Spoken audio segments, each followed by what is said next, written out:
All right, so here we are restoring a smoker craft.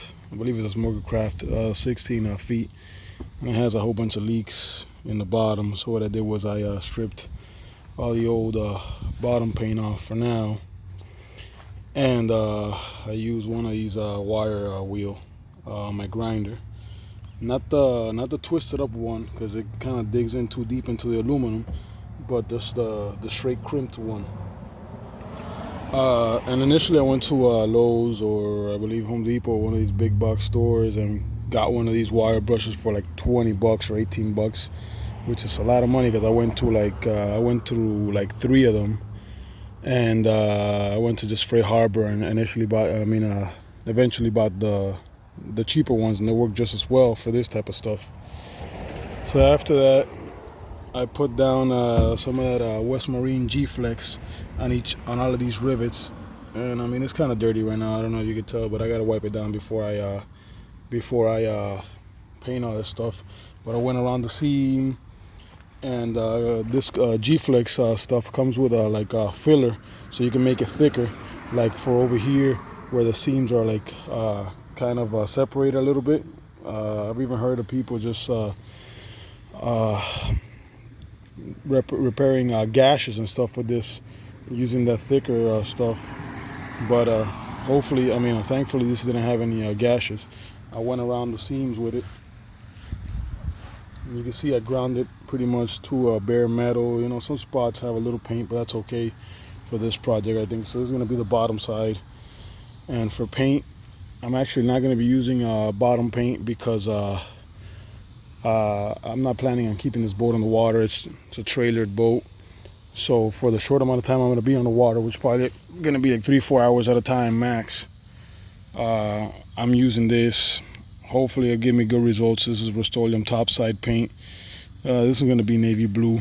Actually, this is going to be the side. The bottom is going to be black. And I got this above waterline primer. Hopefully, this is what I'm worried about. Hopefully it'll work. Some people say self-etching primer. I don't know if this is self-etching or not. It doesn't say so. But it's the one that goes to this paint. And I got this at Lowe's. I also got some mineral spirits just to clean stuff up, you know. And I got these rollers. I'm planning on rolling it out.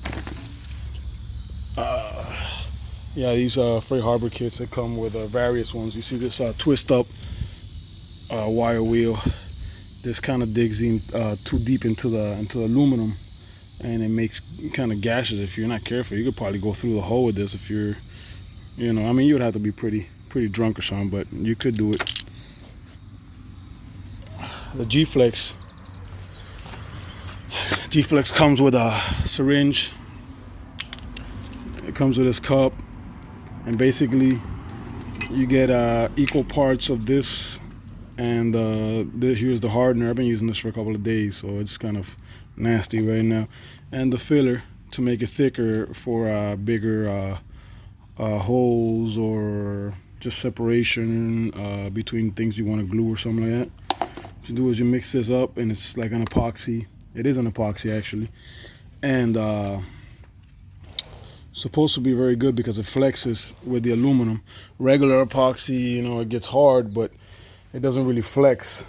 So with time, pretty soon it breaks. It also comes with one of those syringes, so you could put the mixture once it's mixed inside the syringe and have better application control. But I find it runs. It's kind of thin. It runs. After a while, I started waiting a while to let it kind of gel up a little bit, especially like on these parts right here where it's kind of at a 45-degree angle almost on the boat. I may have to sand it. I'm probably going to sand it just a light scuff before I paint it because, now it's so slick around these rivets, That's the last thing I want, and by no means, am I a professional, I'm just giving you my idea. But I plan on taking a lot of this, excess off, just to make it look better, even though nobody's gonna be looking on the bottom of my boat, you know what I'm saying? I'm the only one, and I'm okay with it, so I'm gonna do this bottom side first, check for leaks, and if everything works out good, eventually I'm gonna sand down or wire wheel this side. and do the same. I actually started also to sand it just a little bit, just to take off some of these wire brush strokes. But I think the paint's gonna do a pretty good job of hiding most of that. Plus, it's really good adhesion. You know, when you got them thick markings on the aluminum, I bet you it's better than it being slick. You know. So I'm gonna sand all this down, and I guess that'll be a wrap for that. Eventually, I'll do the bottom side. I also got to fix that. It's cracked. The gunnel is cracked there. It's bent there. I'm a welder, but I don't have a high frequency TIG machine at home available to weld all that up. So I guess I'm gonna have to just cut it, straighten it out, and have it welded.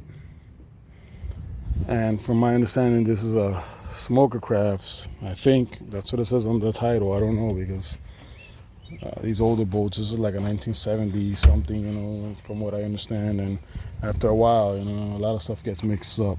Put some pop rivets here also to strengthen it, and I'm gonna have to seal those up.